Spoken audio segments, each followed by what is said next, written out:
All right, Nick and Andy, let's preview and give our predictions for Chelsea against Liverpool. Massive game in the Premier League this weekend. Both teams aiming to bounce back. Nick Mendola from their defeats in the Premier League last weekend. Don't get to say that often about these two teams, especially the form they've been in over the last 12 months. I mean, just brilliant with new managers, setting a new ethos, playing style, all the rest of it. My thoughts of this game is that it's going to be really close, and these are two very similar teams. We saw that in the games last season. I guess injuries are going to play their part though, right? And both teams having midweek Champions League games just throws an extra spanner in the works. So what are your thoughts on this one, mate? My thoughts are how bummed Trevoh Chalobah must be heading into this game, because I think he's been fantastic for them. He's really stepped up in the absence of Levi Colwill. Kind of the player we saw on loan and wondered, could this become a Chelsea center back? Well, he has. And my questions are, could we see, despite what we've seen from these two teams when they've matched up in the past, can we see a goal fest? Because we've talked famously about Liverpool and some of the issues they have at the back and how taxed they're going to be legs-wise. Well, Chelsea are missing a lot of guys, and both of these teams have talented midfields and talented enough attacks. I worry for Chelsea a little bit at home here, because I think Liverpool's depth is fantastic. Their finishing's a little bit better, and their chance creation right now is out of this world. So I would be a little fearful if I'm Chelsea.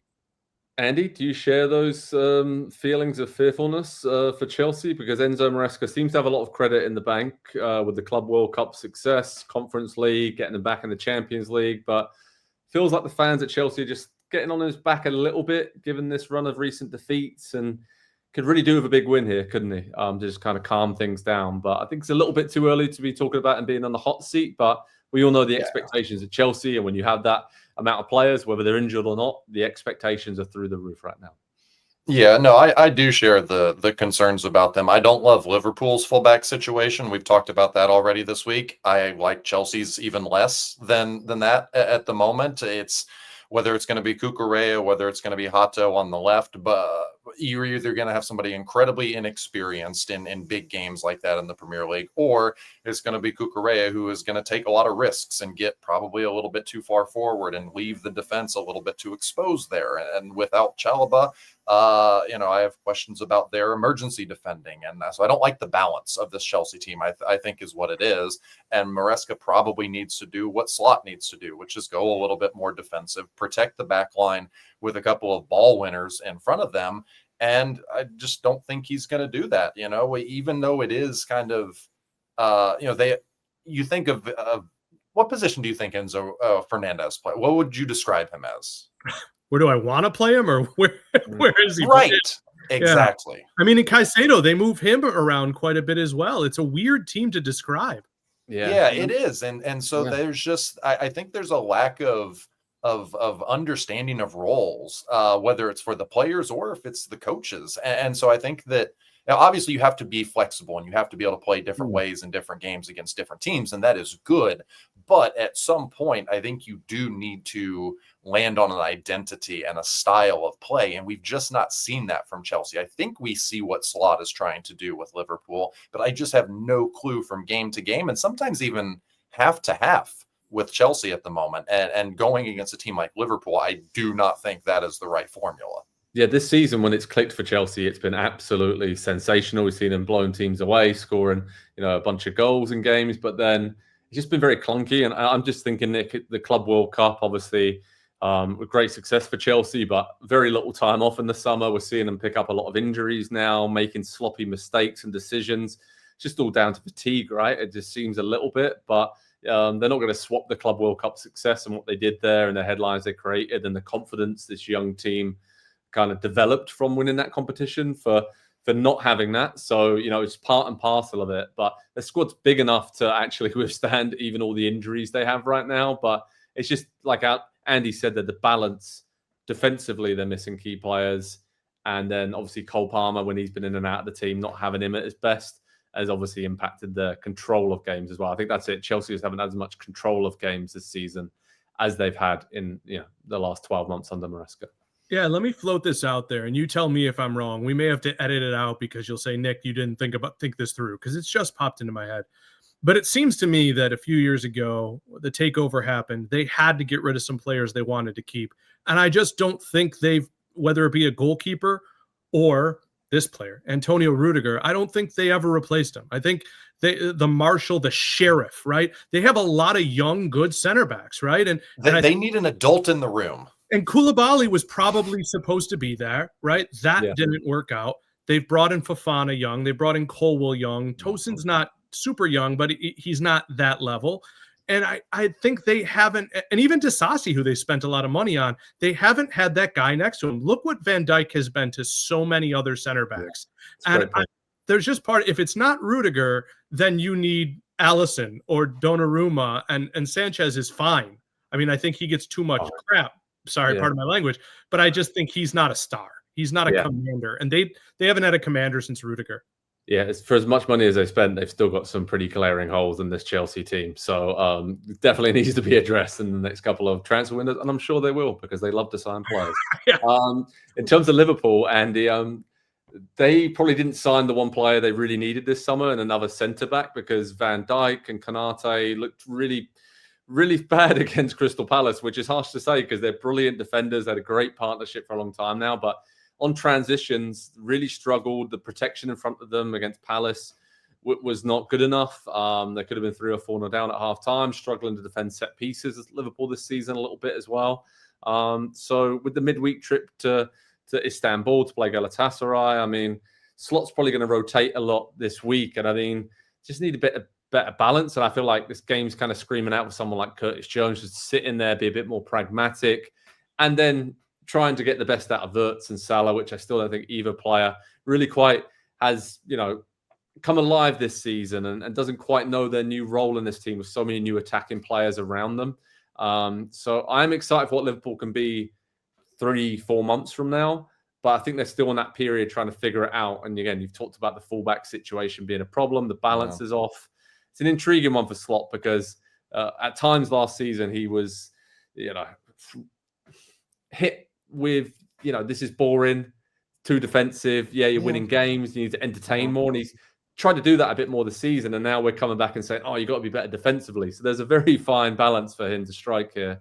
And this feels like it will be a really good test away at Chelsea of them, being a bit more pragmatic and then really hitting Chelsea hard on the counter. Yeah, I've got a really bold prediction here for Liverpool this season. Van Dijk and Konate not going to hold up for the whole year if they have to play every single game 2-3 times a week. And they got Joe Gomez there. He's not going to hold up either. He's never been able to throughout his career. And obviously they brought in Giovanni Leone and he tore his ACL on his debut. And that's incredibly unlucky. But also I think to expect an 18-year-old to show up and hit the levels that Liverpool are expected to be this season was probably also a little bit not short-sighted, long-sighted and unrealistic. And so, it's tough when you got a fullback problem, as we've already discussed, and then you compound it with, they trust the center backs, but I don't know if they can rely on them for the entire season. And so, I do think at some point he's going to have to, a little bit like Chelsea, he's going to have to figure out something else to do. And I know Liverpool fans don't want to see him go defensive and be that kind of boring team like you mentioned, Joe, but at least for part of the season, I think they're going to have to just to get through the slog that is this 9-10 month season. Yeah, and I would love to see Ekitike start on the left, Salah on the right, Wirtz number 10 behind Isak. Would be great. But that's almost like football manager stuff, right? Just chuck them all in there, they score loads of goals. And I think right now they can still play together. Of course they can. It'd be exciting to see them, but just that fine-tuning balance, giving Gravenberch a little bit more help in midfield in that holding role, that will again shield Van Dijk and Konate a little bit better, whoever else is playing back there. Nick, prediction-wise, what are you going for, mate? Because I feel like we've gone around in a circle about this game. It could be a bit boring. It could be a goal fest. Kind of hoping for the latter. So what are you going for? I'll give you the latter. One other note, Leone is 18 years old. He's really the only center back they've bought since Konate. And think about that. That's a solid half decade ago. I think Liverpool might run away with it, except for the fact I will take a little bit of umbrage with what Andy said. I think Maresca has shown us his system. I just don't think he has the players to do it. and to do it the way he wants to do it, which is why we're seeing him be a little bit more adaptable. I think Caicedo and Enzo will make up enough to keep this from being like a 4-1 game, but I'm going to go 3-1. 3-1 Liverpool. Whoa, Andy, what do you think about that? I think Liverpool are going to do it twice this week. If their best path, I think, to victories in big games at the moment is to hang around, keep it close, and then win it late with the depth that they've got that they can bring in off of the bench. Because I just don't see, to your point, Joe, if they're going to go Salah, Verts, Ekitike, Isak, who's helping out defensively? And all we've talked about is Liverpool's struggles defensively. And so like their best path to creating a ton of chances is to probably give up a ton going back the other direction. And so we are going in circles, aren't we, Nick? Because these teams have, there's such imbalance, I guess, in most of the elite teams in the Premier League this season that I think you can, if you look up and down the league, you can see this problem with a lot of teams. So I say all that to say probably 2-1 Liverpool, and we're going to look at it and go, how in the heck did they come out with that? Guys, how many games has Van Dijk not played 90 minutes in the last 2 years? I bet it's under 4. Yeah. I mean, I know he took the Southampton Cup tie off, but he's 34 years old, and he's crazy good and crazy strong and crazy big. But it's just it's insanity to me that he's going to have to keep doing it for 2 more months. Yeah. 3. Yeah, doesn't make sense. I'm going to go for a 1-1 draw, by the way, and be a bit boring. And I think that's what most of these fans don't want to see. But I think both managers are in a bit of a spot now where they probably have to show a bit more pragmatism in the week. Champions League games, all the rest of it. And I think they'll probably be like, you know what, still early in the season, we'll shake hands on that. There'll be lots of chances, but I think both teams at the moment just feel a bit clunky, making too many mistakes, but I think it'll about even out at Stamford Bridge. All right, head over to Pro Soccer Talk on NBCSports.com. Chelsea against Liverpool will have you covered, how to watch information, live analysis, reaction, and much more. Cannot wait for that one. Nick and Andy, thanks so much for joining me. Thanks everyone for watching. We'll speak to you soon. Hi there, I'm Rebecca Lowe, studio host of NBC's coverage of the Premier League. Don't forget to hit subscribe to watch more videos all season long. And for even more Premier League content, from original series to live matches, head over to Peacock.